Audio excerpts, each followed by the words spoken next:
Hey guys, it's Drew here, and I wanted to talk a little bit about this book, JADAM Organic Farming, The Way to Ultra Low Cost Agriculture by Young-Sang Cho. And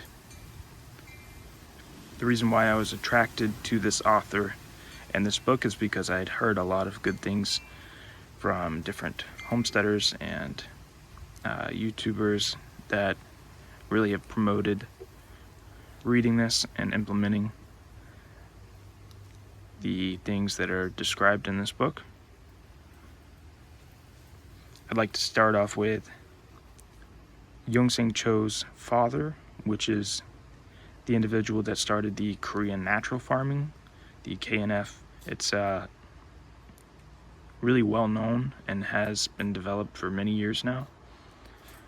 But this came after Korean natural farming, almost an extension of Korean natural farming, as Young-Sang Cho describes in his book, that without the Korean natural farming, this book wouldn't have been possible.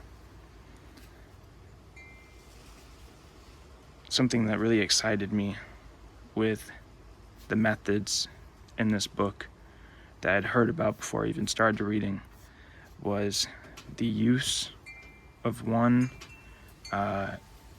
materials that are really inexpensive and cheap, but also that are local to you for free.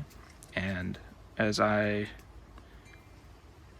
have grown many things and many vegetables and different perennials, I don't buy any outside inputs other than seeds and cuttings to start plants. I don't buy any synthetic fertilizers or even organic fertilizers. I've created everything myself in terms of, fermenting my own fertilizers and using chop and drop approach to some of my perennials like Tithonia, Diversifolia, and others.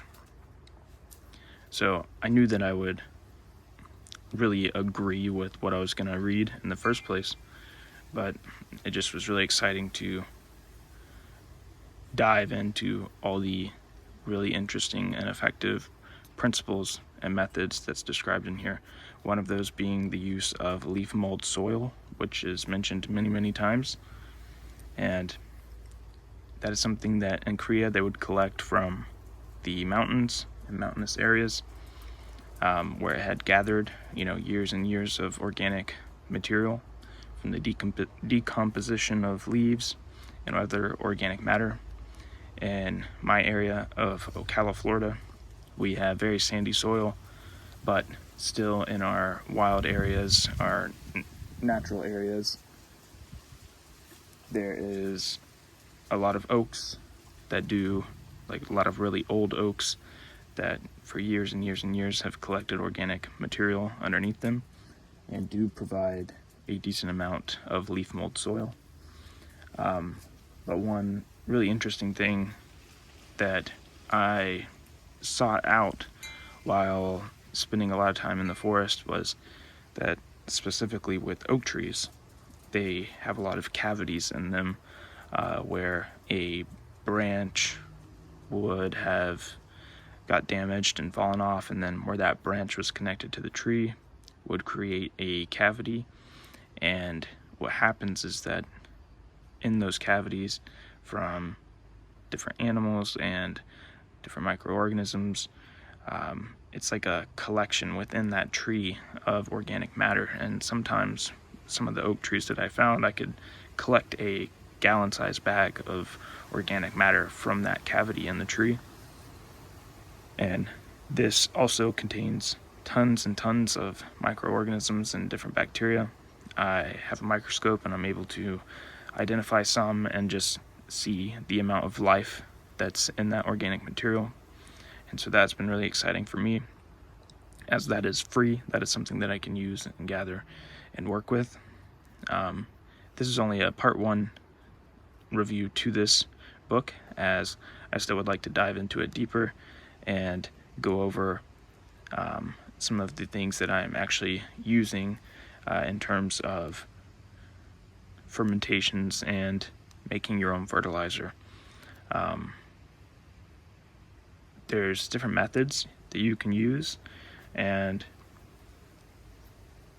you can use certain agents that you can create, and it gives you the recipes and exactly how to do it in this book. But I'll save that for another time to go, because I want to get it right. I don't want to misspeak, but I would like to talk a little bit more just about how I use some of the methods, some of the information that I've gathered from this book, how I use it in my actual garden and food forest. So as I said earlier, I use a plant called Tithonia diversifolia, and it's something that grows really, really easily and is used all over the subtropics and tropics as a mulch and a fodder and a fertilizer. But how I use it specifically is I have a black cattle feed tub, which I'm not exactly sure how many gallons it holds, but it's a decent amount. It's probably around, I would say, 25 gallons, maybe more. And what I take is the crop residues of that Tithonia diversifolia via just chopping it into pieces and stripping off leaves, and I put that in the tub and allow it to start to ferment. For a while before I even started reading this book, that's how I was creating fertilizer. I was using that water to fertilize my plants as a liquid fertilizer, and JADAM, their liquid fertilizers are called JLF, JADAM liquid fertilizer, and that's how it's referred to in this book. But for a while, I was just using the Tithonia diversifolia fermenting, and I was using just that to fertilize my plants. I started to use a really abundant weed, considered a weed in my area, called Biden's alba, and it grows rampantly, so I was using that because I could cut it and come again and come again and come again, so it's like an endless fertilizer input, and also free. But after I started utilizing that for a while, that's when I actually received this book and started reading and learning about the leaf mold soil and collecting organic matter from areas that have been building up its microbial life with bacteria and fungi. And that's when I discovered the cavities in the oak trees, that I could collect material from there. So I would gather that, as well as some leaf mold soil from the forest floor from around oak trees, and I would add that to my ferment. So it would be the leaf mold soil, LMS, being added to the Tithonia and Biden's alba ferment, and this was creating a very noticeably different type of fertilizer in terms of composition. I have videos on that here on my channel as well, but what I was noticing is that after I had added the leaf mold soil and organic matter from oak trees, the actual composition of my liquid fertilizer was much more fizzy, and what this kind of told me was that it was obviously more active, and just by that general concept of having a much more active fertilizer, I consider that to be a good thing, because that means that there's obviously more microbial life.